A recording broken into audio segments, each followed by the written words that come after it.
যে গুরুত্বপূর্ণ খবরের দিকে আমরা এই মুহূর্তে নজর রাখবো। রোজভ্যালি কাণ্ডে আজ ডেকে পাঠানো হলো তৃণমূল কংগ্রেস সাংসদ তাপস পালকে। এর আগেই তাকে নোটিশ পাঠানো হয়। রোজভ্যালি কাণ্ডে তৃণমূল কংগ্রেস সাংসদ তাপস পালকে আজই দফতরে হাজিরার নির্দেশ দেওয়া হয়েছে। টেলিফোন আমাদের সঙ্গে রয়েছেন আমাদের প্রতিনিধি বিক্রম দাস। বিক্রম, কি খবর রয়েছে? দেখো, গত মঙ্গলবার সিবিআই তরফে রোজভ্যালি কাণ্ডে তাপস পাল তৃণমূল সাংসদকে নোটিশ পাঠানো হয় এবং তাকে বলা হয় যাতে তিনি আজকে অর্থাৎ 30 তারিখ বেলা 11টার মধ্যে সিবিআই কমপ্লেক্সে হাজিরা দেন। তার কারণ সিবিআই যেটা মনে করছে যে তাকে জিজ্ঞাসাবাদ করে রোজভ্যালি কাণ্ডে গুরুত্বপূর্ণ তথ্য পাওয়া যাবে।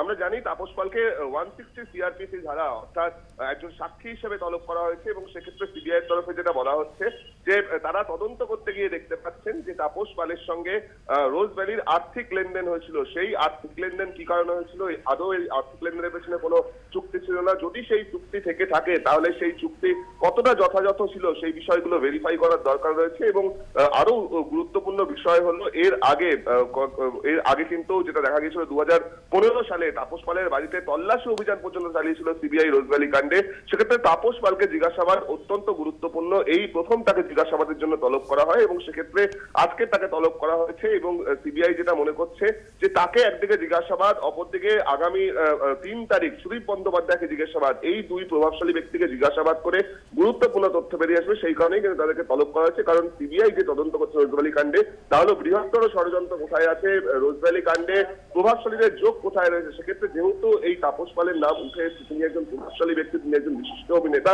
পাশাপাশি তিনি একজন লোকসভার সাংসদ, সেক্ষেত্রে তার সঙ্গে কি যোগ ছিল সে বিষয়ে জানার জন্যই তাকে জিজ্ঞাসাবাদ করতে চায় তদন্তকারী অফিসাররা। বিক্রম, তিনি কি আজকে যাচ্ছেন? দেখো, এই বিষয়টা এখনো পর্যন্ত স্পষ্ট হচ্ছে না। একদিকে যেরকম সুদীপ বন্দ্যোপাধ্যায় জানিয়ে দিয়েছেন যে তৃতীয় নোটিশ পাওয়ার পর তিনি আগামী 3 তারিখ যাবে, কিন্তু তাপস পাল এখনো পর্যন্ত কিন্তু তার স্ট্যান্ড ক্লিয়ার করেনি। যেটা আমরা সিবিআই সূত্রেও জানতে পারছি যে সিবিআই এর তরফে একদিকে যেরকম তাকে তার ড্রাইভারের হাতে একটি চিঠি পাঠানো হয়েছে, পাশাপাশি তাকে মেল করে পাঠানো হয়েছে নোটিশটি, সেক্ষেত্রে তাপস পাল কিন্তু এখনো পর্যন্ত সিবিআই কে জানায়নি যে সে যাবে কি যাবে না। এই ক্ষেত্রে কিন্তু সিবিআই আজকের বেলা অবধি অপেক্ষা করবে, তারপরে কিন্তু এর পরের যে প্রসিডিওর সেই প্রসিডিওর সিবিআই এর তরফে নেওয়া হবে। ধন্যবাদ বিক্রম।